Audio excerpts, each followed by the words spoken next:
Ellos se detuvieron preocupados y uno de ellos, que se llamaba Cleofás, le replicó: ¿eres tú el único forastero en Jerusalén que no sabes lo que ha pasado allí estos días?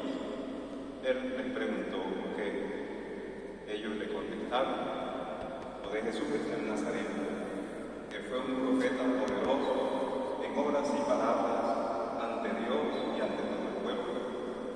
¿Cómo lo entregaron los sumos sacerdotes y nuestros jefes para que lo condenaran a muerte y lo crucificaran?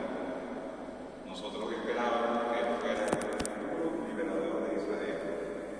Pero ya ves, hace 2 días que sucedió esto.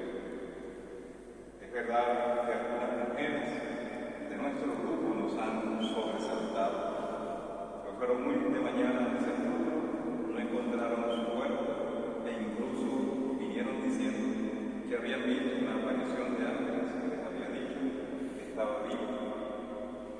Algunos de los nuestros fueron también al sepulcro y lo encontraron como habían dicho las mujeres, pero a él no lo vieron.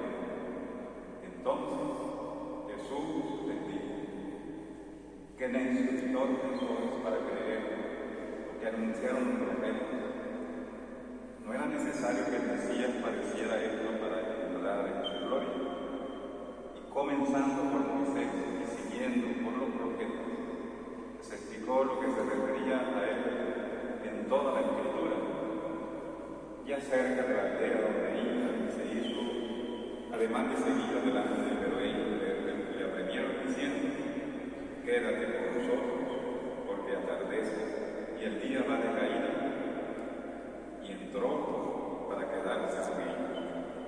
Sentada a la mesa con ellos, tomó el pan, pronunció la bendición, lo partió y se lo dio.